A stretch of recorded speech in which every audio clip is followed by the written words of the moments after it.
For today's video ay low fade tayo. Okay, so gumamit ako dito ng number 2 na guard.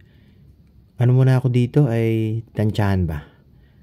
Kung hanggang saan ay tataas natin. Okay, so number 1 guard. Blending tayo ng konti-konti. Medyo ang buhok ni Utoy ay makapal eh. Kaya medyo ingat ako baka mapataas ba.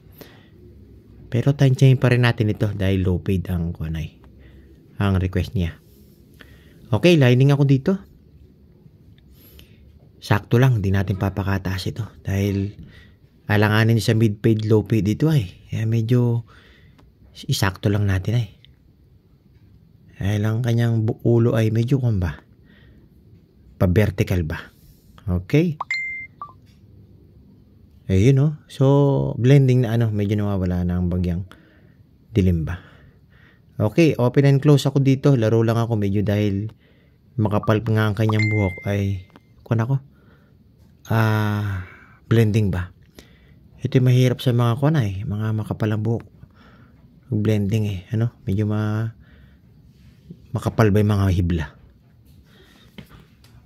So yun so napapansin nyo medyo nagbe-blend na Tsaga-tsaga lang ang pagpapida Minsan ang low fade ay mahirap para sa akin Kaya napakalimitado ng galaw mo Pero may mga magagaling mag low fade Shoutout sa inyo mga brother.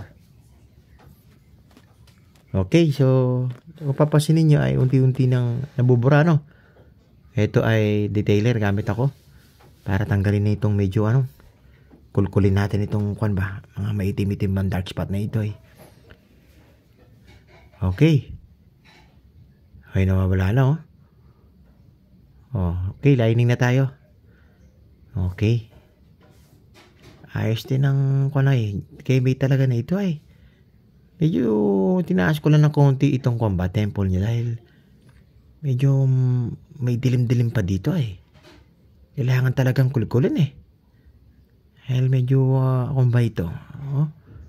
Okay, ahit na tayo. So, ito ang ahit na ito ay pasalapsap ba kaunti. Para medyo malinis.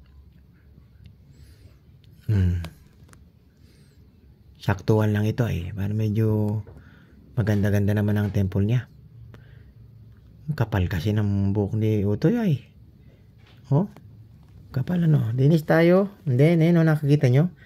Medyo maayos na maganda ng pagka-low fade ayun So, shoutout sa mga magagaling mag-low fade dyan. Pakitaan nyo naman ako ng say. Okay. So, ito ang kanyang buhok. Makapal. Pati yung mga hibla ba. Kapal na ito Okay. Ito ang ating low fade. So, hindi niya pinabawas ang taas. Ayaw daw niyang pagalaw yun So, konting trim lang yun. Ayan ganda ng low fade na ito bumagay kay Utoy Ganda Kayo na pala bahalang musga. Okay, don't forget to follow and likes. Thank you. Thank you, Lord. God bless.